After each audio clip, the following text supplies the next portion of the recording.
પશ્ચિમ કચ્છ ભુજની local crime બ્રાન્ચે social media પર નકલી એડ બનાવી સસ્તું સોનું આપવાની લાલચ આપી લોકો સાથે છેતરપિંડી કરવાનો પ્રયાસ કરતા 2 આરોપીઓને ઝડપી પાડ્યા છે। પેટ્રોલિંગ દરમિયાન રણજીતસિંહ જાડેજા અને દિવ્યરાજસિંહ જાડેજાને સંયુક્ત બાતમી મળી હતી કે નવાબ જત રહે ગાંધીનગરી ભુજ તેની હ્યુન્ડાઈ i10 ગાડી UJ12FE4266 માં ડીમાર્ટ મોલ સામે ફાટક પાસે હાજર છે।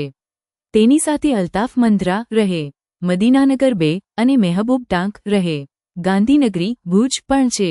આ ઇસમો સોશિયલ મીડિયા પર ખોટી એડ બનાવી બજાર ભાવ કરતાં સસ્તું સોનું આપવાની જાહેરાતો પોસ્ટ કરીને લોકો સાથે છેતરપિંડી કરવાનો પ્રયાસ કરી રહ્યા હતા। તેઓ હાલમાં લોકોને બોલાવીને નકલી સોનાના બિસ્કિટ આપવાની પેરવીમાં હતા। બાતમીના આધારે તપાસ કરતા અલ્તાફ મંદ્રા અને મહેબૂબ ટાંક મળી આવ્યા હતા। તેમના મોબાઈલ ફોનમાં ફેસબુક પર ખોટી એડ ચાલુ હતી, જેમાં છેતરપિંડીના ઈરાદે સસ્તા સોનાની અલગ અલગ પોસ્ટ શેર કરવામાં આવી હતી।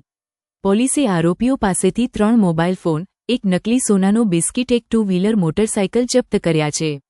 આ મામલે ભુજ શહેર એ ડિવિઝન પોલીસ સ્ટેશનમાં હેઠળ ભારતીય ન્યાય સંહિતાની કલમ મુજબ ગુનો નોંધવામાં આવ્યો છે। પકડાયેલા આરોપીઓમાં અલ્તાફ જુમા મંદ્રા UV25 રહે મદીનાનગર 2 ભુજ અને મહેબૂબ હુસેન ટાંક UV22 રહે ગાંધીનગરી ભુજ નો સમાવેશ થાય છે, જ્યારે નવાબ જત રહે ગાંધીનગરી ભુજ નાસી છૂટ્યો છે।